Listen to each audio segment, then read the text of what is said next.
Máquinas de corriente continua. El principio de funcionamiento, máquina de corriente continua, es de una sola espira. Solo se posee un par de polos y de polos rotos en el rotor.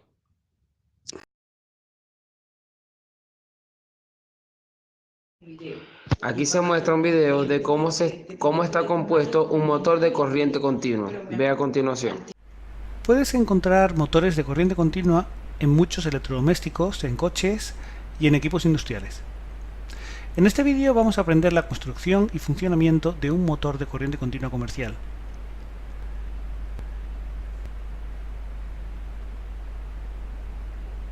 Aquí tenemos un motor de corriente continua que se ha simplificado al máximo. La parte fija, el estator, provee un campo magnético constante, en este caso gracias a un imán permanente. El rotor, que es la parte que gira, es una simple espira, o en este caso un conjunto de espiras al que llamamos arrollamiento, bobina o devanado. El devanado del rotor está conectado a una fuente de alimentación de corriente continua a través del anillo que llamamos colector de delgas. Cada semianillo del colector es una delga. Cuando fluye la corriente a través del devanado, se induce en él una fuerza electromagnética que sigue la ley de Lorentz. El campo magnético se representa con las flechas amarillas. Ten en cuenta que el sentido de la corriente representado por las flechas azules es el de la corriente convencional. Puede entenderse como un flujo de huecos o cargas positivas. Con esto en mente, para el vídeo y aplica la ecuación de Lorentz para decidir en qué dirección y sentido va la fuerza. Por si no lo tienes claro, te pongo un recordatorio de las reglas de Maxwell del producto vectorial. Ponemos la mano extendida de tal manera que los dedos apunten al primer vector y el segundo vector salga de la palma en cualquier ángulo. Si lo hemos hecho bien, al cerrar los dedos estaremos llevando el primer vector sobre el segundo vector, es decir, v sobre b. En estas condiciones, el pulgar extendido, como cuando hacemos autostop, nos dará la dirección del vector resultante, que es la fuerza en este caso.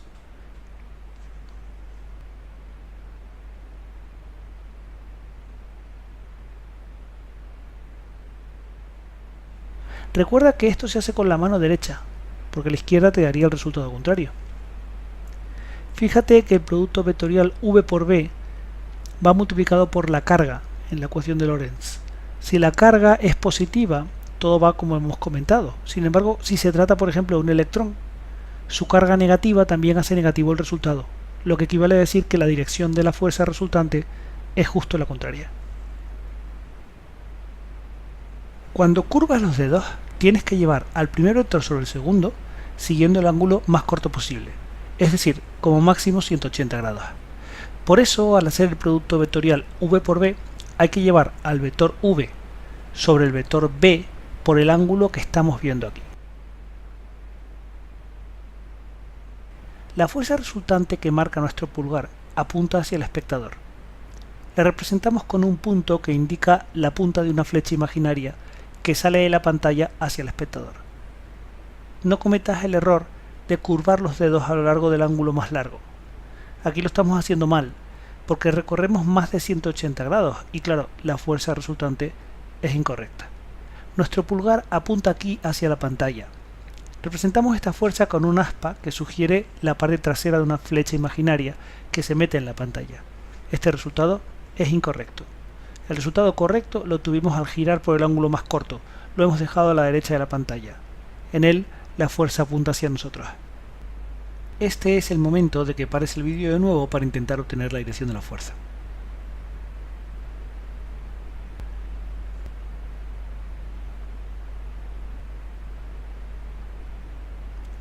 Observa que cuando el devanado se sitúa perpendicularmente al campo magnético, se intercambian las delgas con la escobilla de alimentación, con lo que la corriente ahora entra por la delga por la que antes salía, y viceversa.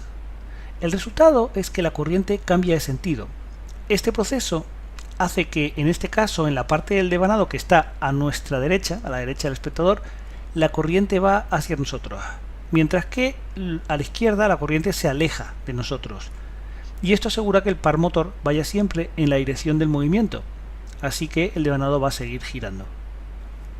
Sin embargo, si reflexionas sobre el par motor, te darás cuenta de que el par es máximo cuando el devanado es paralelo al campo y llega a ser nulo con el devanado en posición perpendicular al campo. Como resultado, el rotor se movería irregularmente en un motor como este.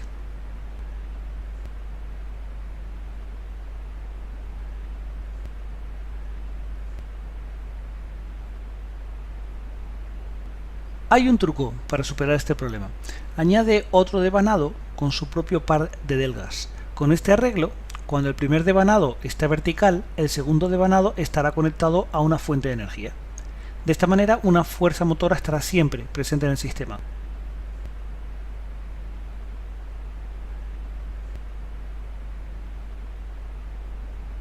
Esta idea podemos llevarla aún más lejos, añadiendo nuevos devanados con sus correspondientes delgas.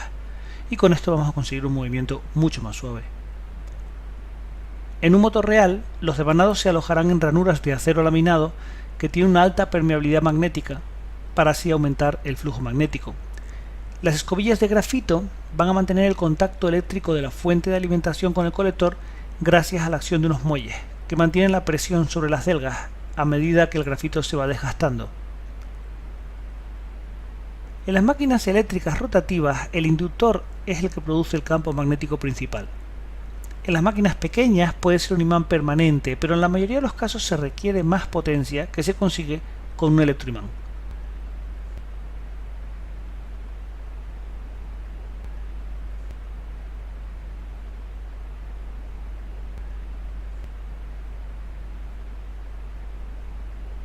El electroimán se alimenta con la corriente de excitación. Por otra parte, tenemos un inducido. Lo que se induce en él cuando es un generador es una corriente. Cuando es un motor, lo que se induce en él es un par motor, es decir, la fuerza que impulsa el motor.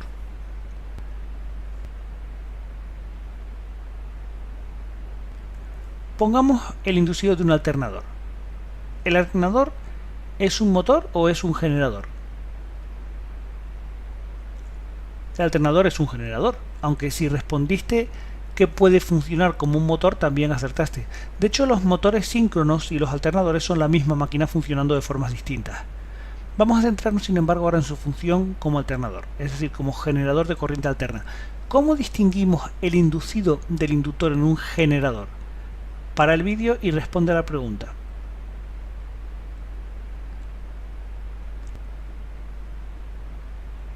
En un generador se produce el campo magnético principal en el inductor, mientras que la corriente se genera en el inducido. Sabiendo esto, ¿cuál es el inductor en el alternador? ¿El estator o el rotor? Para el vídeo otra vez.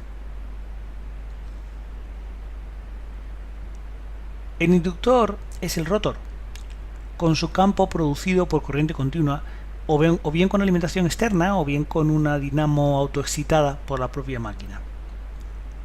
El inducido es el estator, donde se induce la corriente que genera la máquina. Veamos ahora nuestro motor. ¿Cuál es el inducido y cuál es el inductor? Para el vídeo y responde.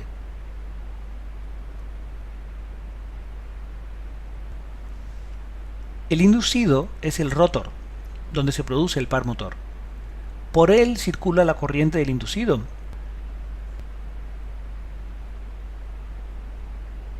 Mientras que el inductor es el estator, cuyo campo magnético se genera con la corriente de excitación.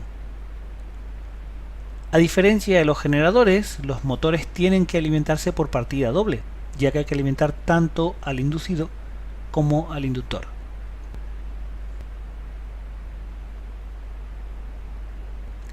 Hay una excepción. Algunos motores de corriente continua pequeños no necesitan electroimán inductor y en su lugar incorporan imanes permanentes. Sin embargo, en la mayoría de los casos esto no es así. Tenemos que alimentar tanto al rotor como al estator. Esto puede hacerse con la misma fuente. Y una forma de hacerlo es en paralelo. Observa el esquema de conexión.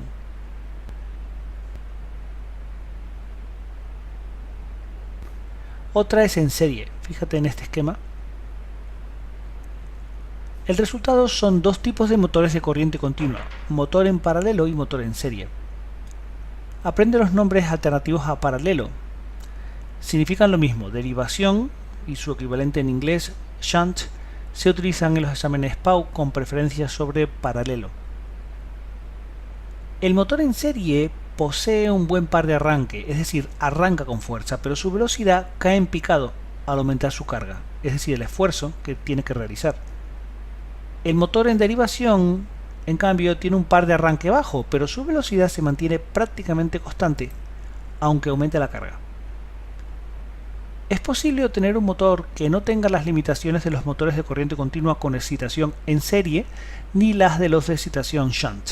Es decir, es posible obtener un motor que frente a diferentes cargas tenga una velocidad más estable que la que tiene el motor de corriente continua con excitación en serie, y que al mismo tiempo tenga un mejor par de arranque que el que tiene el motor de corriente continua con excitación en derivación. Esto se consigue con el motor de corriente continua con excitación compuesta. En él se divide la excitación en dos partes, una se pone en serie con el inducido y la otra en derivación. El ramal que incluye el inducido puede incluir o no a la parte del inductor que está en serie con él. Cuando lo incluye tenemos una derivación larga, cuando no lo incluye tenemos una derivación corta.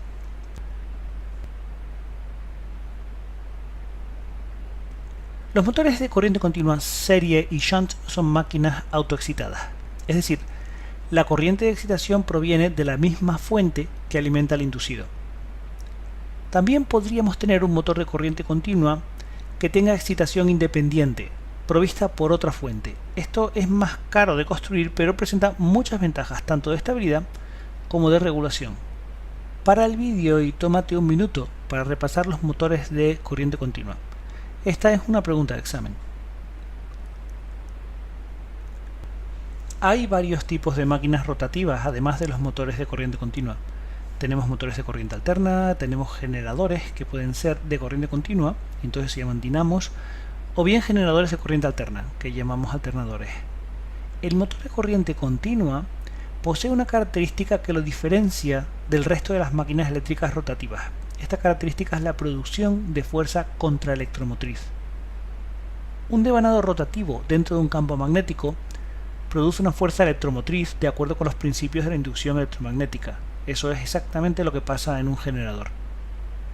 En los motores de corriente continua ocurre lo mismo. Según la ley de Lenz, la fuerza electromotriz inducida se opone a la causa que la crea, es decir, que se resta a la fuerza electromotriz de la fuente de alimentación del rotor. La fuerza contraelectromotriz reduce muy considerablemente la corriente que fluye en el devanado. Esta fuerza es proporcional a la velocidad del rotor. Cuando el motor arranca, la fuerza contraelectromotriz es nula, mientras que en régimen de funcionamiento normal, lo que llamaríamos nominal, se eleva tanto que contrarresta la mayor parte de la tensión suministrada al rotor y con ello la intensidad. La consecuencia es que la corriente de arranque, cuando no hay fuerza contraelectromotriz, es mucho mayor que la corriente nominal. Esta corriente de arranque podría quemar los devanados del rotor. Por eso, en los grandes motores de corriente continua es necesario un mecanismo de arranque adecuado que regule el voltaje aplicado. Como ocurre con otras máquinas rotativas, las pérdidas se disipan en forma de calor, así que con frecuencia es necesario usar un ventilador para ayudar a esta disipación de calor.